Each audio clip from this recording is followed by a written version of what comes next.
जय श्री कृष्ण। राधे राधे दोस्तों, प्रतिदिन मैं आप लोगों को लड्डू गोपाल की अपने भक्तों के साथ की गई लीला कथाएं सुनाती हूँ।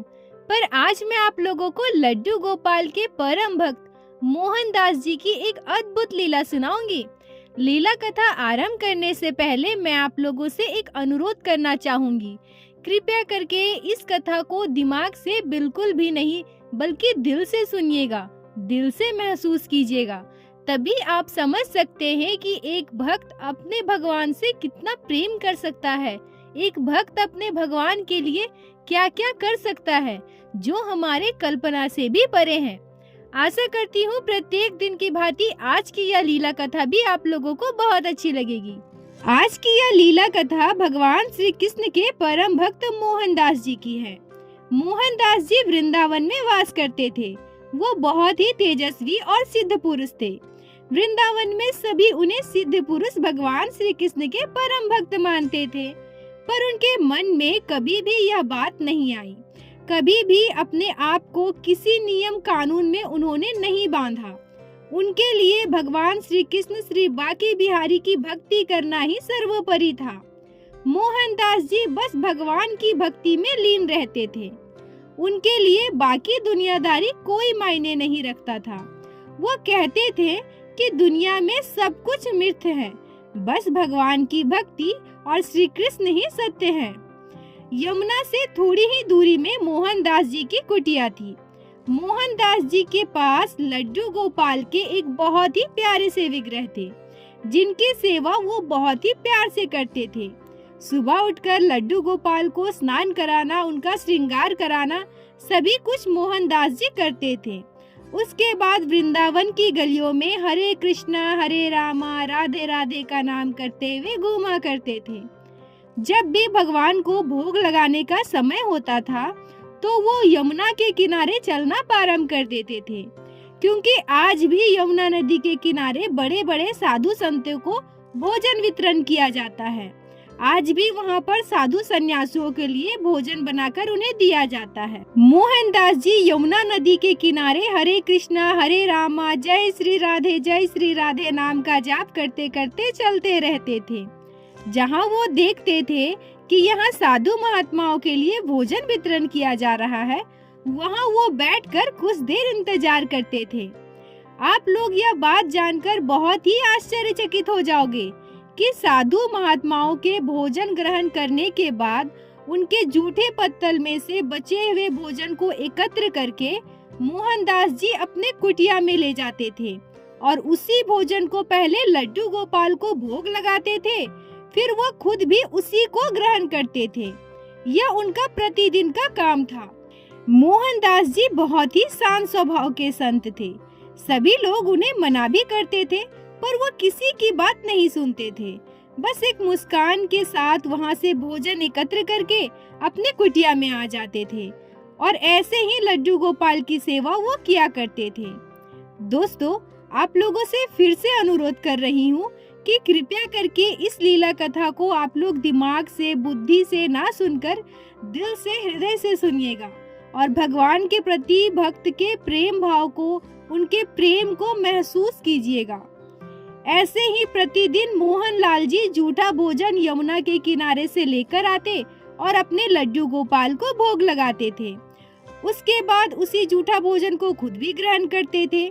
एक दिन मोहनदास जी भगवान के भजन में इतना लीन हो गए कि उन्हें याद ही नहीं रहा कि आज उन्हें यमुना के किनारे जाकर वहां से भोग लाकर अपने लल्ला को भोग लगाना है और स्वयं भी ग्रहण करना है। अचानक से जैसे ही मोहनदास जी को यह बात याद आई, वो भागे भागे भगवान श्री कृष्ण का नाम जाप करते हुए यमुना नदी के किनारे पहुँचे।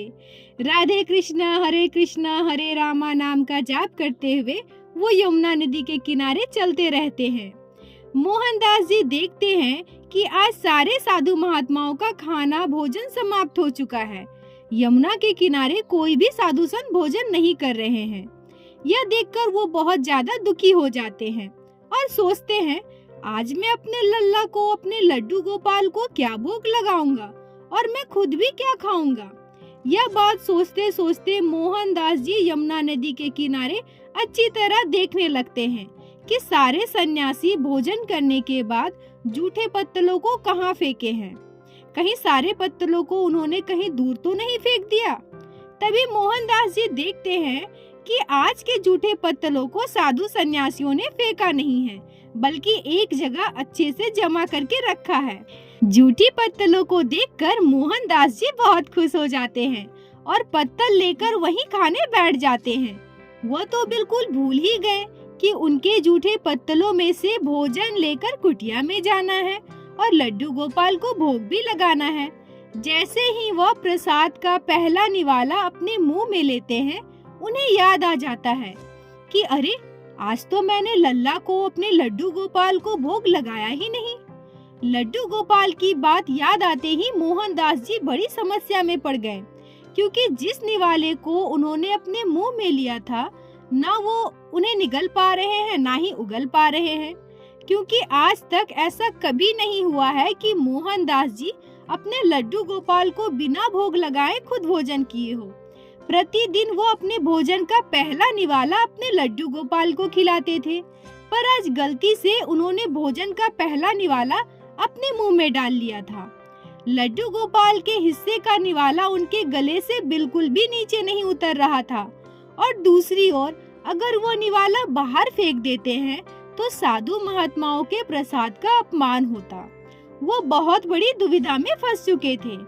मोहनदास जी अपने मुंह के निवाले को लिए अपने मुंह को खोले हुए यमुना नदी के किनारे बैठे थे, और उनकी दोनों आंखों से जैसे यमुना नदी की पानी की तरह अश्रुधारा बहे जा रही थी। तभी मोहनदास जी सोचते हैं कि लड्डू गोपाल के हिस्से का निवाला तो मेरे गले से नीचे कभी नहीं उतरेगा, तो मैं एक काम करता हूँ, मैं ऐसे ही अपनी कुटिया में वापस जाता हूँ और अपने मुंह से निवाला निकालकर अपने लड्डू गोपाल को भोग लगाऊंगा।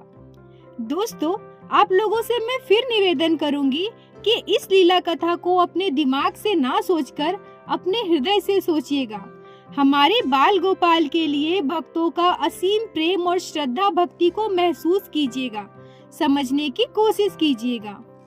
मोहनदास जी जब सारी बातें सोच रहे थे, अपनी कुटिया की तरफ आगे बढ़ रहे थे, तो थोड़ी दूर जाने के बाद ही उनके कदम अपने आप रुक जाते हैं और वो पीछे आ जाते हैं।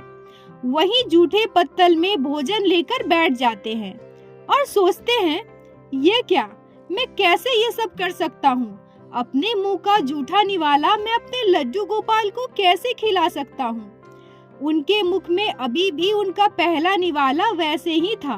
दोस्तों, मोहनदास जी का लड्डू गोपाल के लिए प्रेम देखकर मेरी आंखें नम हो रही है। मुझे यह लीला कथा आप लोगों को सुनाते हुए बहुत ही भावुकता का महसूस हो रहा है। उनके मुंह में अभी भी उनका पहला निवाला वैसे ही था। वो मुंह को खोले हुए ऊपर की ओर देख रहे थे, ताकि उनके गले से उनका पहला निवाला अंदर ना जाए, और उनकी दोनों आंखों से आंसू की धारा बहे जा रही थी।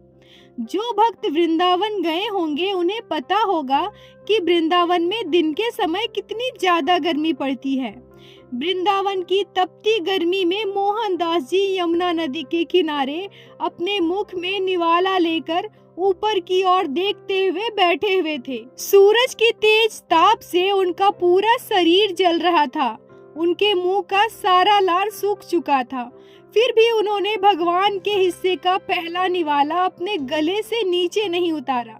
गर्मी से झुलसते हुए शरीर से ऐसा प्रतीत हो रहा था कि मानो उनके प्राण अभी निकल जाएंगे। अगर वो चाहते तो स्वेच्छा से अपने प्राण त्याग सकते थे, परंतु वो अभी भी वैसे ही बैठे थे, क्योंकि उनके भगवान, उनके लड्डू गोपाल अभी भी भूखे थे। मोहनदास जी लगातार 24 घंटे तक उसी मुद्रा में बैठे रहे। उनकी आंखों से अभी भी लगातार आंसू बह रहे थे। अपने भक्त की ऐसी दुर्दशा को देखकर भला हमारे लड्डू गोपाल कैसे रह सकते थे?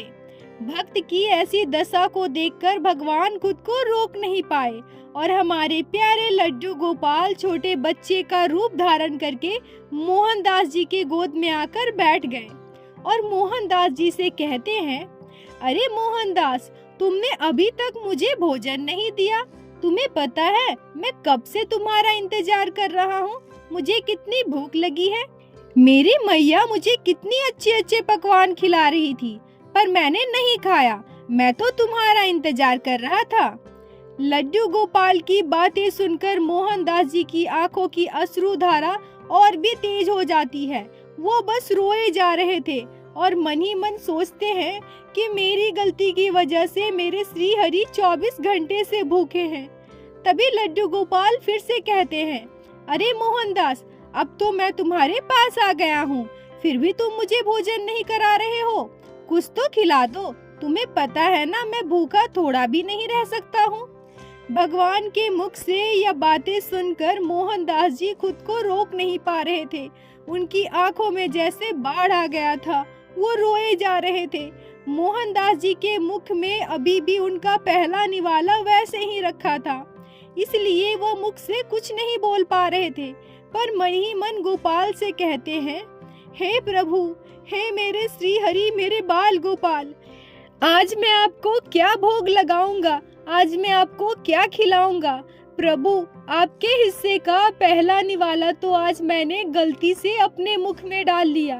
अब ना मैं इसे उगल पा रहा हूँ, ना ही खा पा रहा हूँ, और इसलिए मैं आपको भोग नहीं लगा पा रहा हूँ। तभी लड्डू गोपाल कहते हैं, इस बात के लिए तुम इतना चिंतित हो रहे हो? तुम अपने मुख का निवाला निकाल कर मुझे खिला सकते थे, मुझे इससे कोई आपत्ति नहीं। इतनी सी बात के लिए तुम्हें परेशान होने की कोई आवश्यकता नहीं है। भगवान की इस बात को सुनकर मोहनदास जी कहते हैं, हे भगवान, हे मेरे लड्डू गोपाल, मैं ऐसा कैसे कर सकता हूँ? मैं अपने मुख का जूठा निवाला आपको कैसे भोग लगा सकता हूँ? तब हमारे प्रभु श्री हरि लड्डू गोपाल कहते हैं, क्यों नहीं लगा सकते? इतने दिनों तक तो तुम मुझे साधु संतों का जूठा भोजन भोग लगाते थे ना। आज मैं अपने परम भक्त मोहनदास जी का जूठा खा लेता।